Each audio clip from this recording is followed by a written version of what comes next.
Kisah ini dimulai pada malam yang gelap dan sunyi.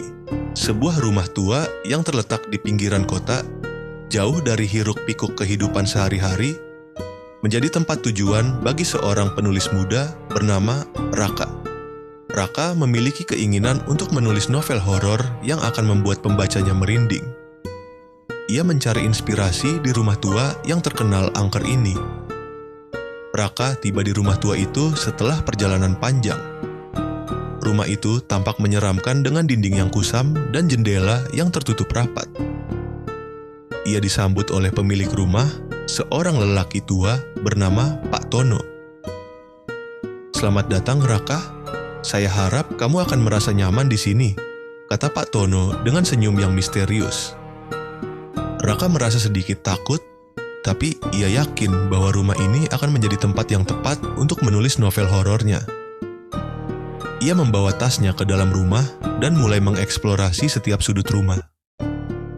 Malam pertama di rumah tua itu terasa sangat sunyi. Raka mencoba untuk tidur, tapi ia tidak bisa menghilangkan perasaan bahwa ada sesuatu yang mengawasi dirinya. Tiba-tiba, ia mendengar suara langkah kaki di koridor. "Siapa di sana?" Raka memanggil, tapi tidak ada jawaban.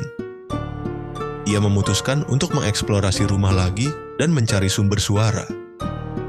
Saat ia berjalan di koridor, ia melihat pintu kamar yang terbuka sedikit. Ia mendorong pintu dan melihat sebuah kamar yang penuh dengan buku-buku tua. Tiba-tiba, ia mendengar suara bisikan di telinganya, "Jangan tidur." Raka merasa bulu kuduknya berdiri dan ia berlari keluar dari kamar itu. Hari-hari berikutnya, Raka mengalami kejadian aneh yang tidak bisa dijelaskan. Ia menemukan buku-buku yang terbuka di halaman tertentu, dan ada tulisan tangan yang tidak dikenal di dalamnya. Ia juga mendengar suara-suara aneh di malam hari. Suatu malam, Raka memutuskan untuk berbicara dengan Pak Tono tentang kejadian aneh itu. "Pak Tono, saya merasa ada sesuatu yang tidak beres di rumah ini. Saya mendengar suara-suara aneh dan menemukan tulisan tangan yang tidak dikenal," kata Raka. Pak Tono tersenyum dan berkata, "Rumah ini memang memiliki sejarah yang panjang dan misterius. Tapi jangan khawatir, kamu akan terbiasa." Suatu malam, Raka memutuskan untuk menyelidiki rahasia rumah itu. Ia menemukan sebuah diary tua yang tersembunyi di lemari. Diary itu milik seorang gadis muda yang pernah tinggal di rumah itu. Gadis itu menulis tentang kejadian aneh yang dialaminya dan tentang seseorang yang mengawasi dirinya setiap saat. Raka merasa bahwa diary itu adalah kunci untuk memahami kejadian aneh yang dialaminya.